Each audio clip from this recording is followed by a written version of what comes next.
Alors maintenant, j'en viens rapidement à la proposition de loi que vous avez entre les mains. En gros, pourquoi on a fait ça? Et pourquoi la recherche à l'université, c'est important? Avant, je vais vous dire un truc, c'est que c'est important parce que c'est une proposition de loi NUPES. NUPES au sens où c'est une proposition de loi qui a été signée par l'ensemble de signataires qui viennent de l'ensemble du périmètre de la NUPES. Il y a des signataires du Parti socialiste, des signataires de ELV, des signataires du Parti communiste.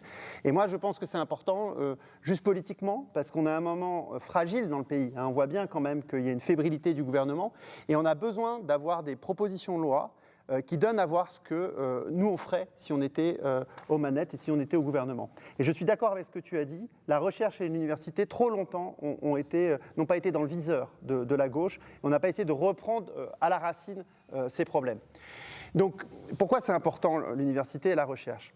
Moi, je fais le pari du savoir. C'est que je pense que le savoir scientifique, qui est un savoir particulier par rapport à d'autres types de savoirs, est absolument nécessaire pour résoudre la crise sociale et la crise écologique dans laquelle on est. Avant de parler d'économie, c'est aussi important de se dire que si on veut trouver des solutions, parce qu'on est face à des problèmes anthropologiques graves, on a quand même l'anthropocène, c'est pas une petite chose, et bien il faut qu'on se mette tous ensemble et qu'on ait le plus de savoir possible. Ça, c'est le premier pari. Le deuxième pari que moi j'ai, et j'espère que c'est partagé, c'est de dire qu'on n'aura pas de démocratie vivante. Et moi j'aspire, et je sais que c'est aussi à une 6e République, s'il n'y a pas des citoyens éclairés et un savoir critique. Et donc, l'université, c'est le lieu d'apprentissage de ce savoir critique. Et c'est le lieu de l'apprentissage de l'émancipation pour les citoyens. Donc, pour ces deux raisons, à la fois pour des raisons démocratiques, pour des raisons sociales par rapport à la crise écologique, on a besoin d'une production et d'un partage des savoirs très ambitieux. On doit être le plus ambitieux sur ces questions-là. Or, et tu l'as dit, pour la recherche, les moyens ont augmenté, mais insuffisamment par rapport aux enjeux qu'on a décrits. Bon. Et la deuxième chose qui a profondément abîmé, je ne voudrais pas qu'on l'oublie, et tu l'as aussi signalé, c'est qu'il y a, moi ce que j'appelle, c'est en anglais, désolé, mais c'est ce qu'on appelle le New Public Management, c'est-à-dire qu'on a essayé de faire en sorte que la recherche fonctionne comme n'importe quelle autre activité dans n'importe quelle autre entreprise privée, et pas en plus avec n'importe quelle façon de faire, mais vraiment avec la façon de faire des managers d'IBM dans les années 70, des années 80, il y a des très bons livres là-dessus. En gros, on est tous mis et toutes mises en concurrence les uns avec les autres, les chercheurs entre eux, les techniciens entre eux par les évaluations, les universités entre elles, les labos entre eux, et tout ça. Et tout ça est totalement mortifère pour une activité où le partage est important. C'est-à-dire que la connaissance, c'est bien une des seules choses qui, plus on la partage, plus elle prend de valeur. Et donc, si on est en concurrence permanente les uns avec les autres, ce mécanisme-là qui est essentiel, en fait, au fonctionnement du champ scientifique, il est mis en difficulté. Et moi, je crains même, je suis très pessimiste sur ça, je crains même pour la science elle-même, pour la fabrique de la science elle-même. Parce que si vous couplez ça avec la société du spectacle et le publish or perish, pour reprendre un anglicisme, je suis désolé, j'en fais plein, mais en gros, pour survivre, il faut publier. Et à la fin, il faut des articles les plus accrocheurs possibles pour aller dans Nature. Et ça, c'est repris ensuite dans Le Monde, ou c'est repris dans les grands journaux. Et bien ça, vous ne le savez peut-être pas, mais c'est catastrophique pour le développement de la science. Parce qu'on devient purement des agents de communication.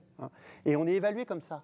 Parce que plus on publie et plus on vend nos articles bien, et ben mieux on est évalué par l'HERS, et mieux nos labos sont voilà, financés, etc. Donc tout ça est lié. Donc la proposition de loi, c'est une proposition de loi cadre, elle vise à revenir sur tout ça et à proposer quelque chose de très ambitieux. Alors, en quelques mots, d'abord, la première idée, il y a 3 principes. Premier principe, le droit à la poursuite des études.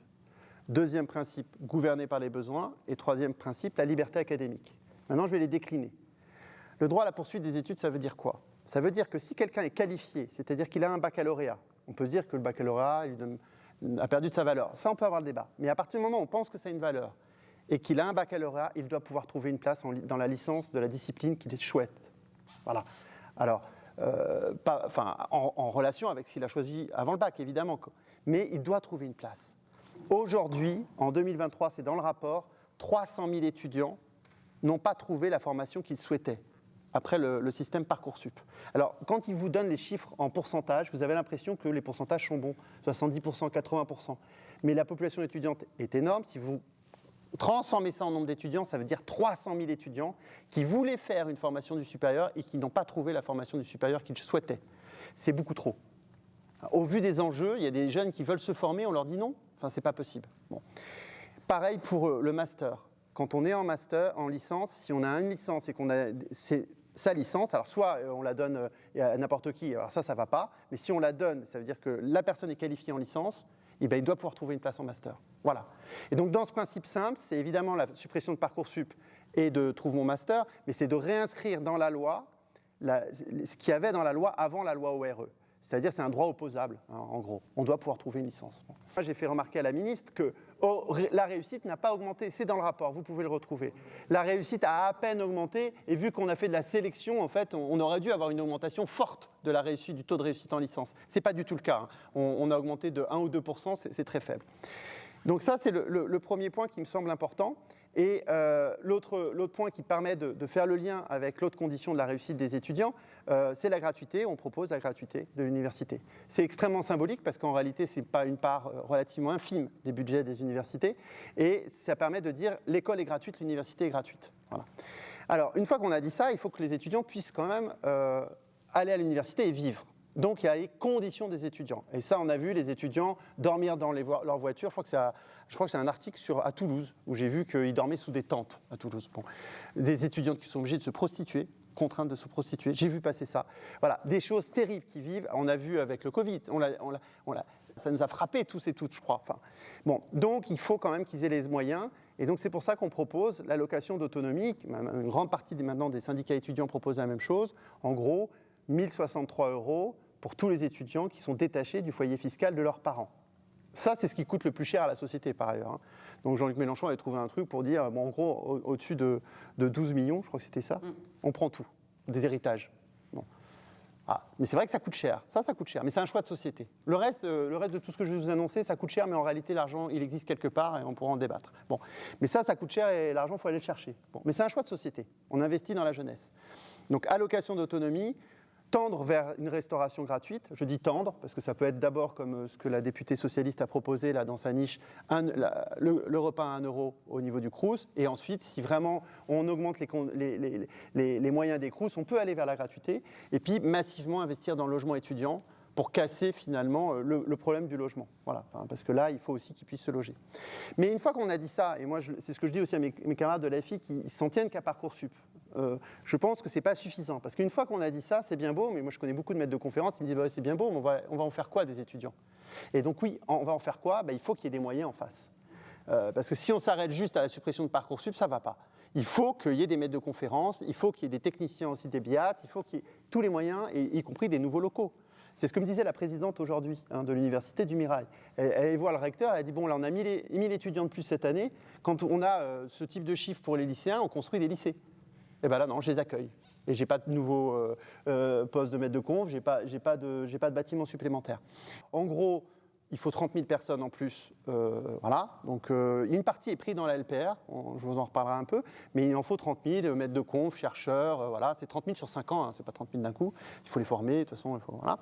Alors c'est facile à calculer, hein, il suffit de regarder les taux d'encadrement, de regarder les besoins. Bon, ça fait pas mal d'années qu'on regarde ça. Et puis on peut titulariser tous les précaires qui exercent actuellement des fonctions pérennes. C'est assez facile, ça coûte pas si cher que ça. Parce qu'en fait, on les paye déjà. Alors, par l'ANR, on les paye par ailleurs, par l'Agence nationale de la recherche. On les paye par ailleurs, mais donc ils sont payés, en fait. Mais ils sont précaires. Et moi, j'en connais tellement qui, au bout d'1 an, 2 ans, 3 ans, 4 ans, 5 ans, arrêtent et vont faire autre chose alors qu'ils voudraient continuer leur métier. C'est un gâchis humain terrible.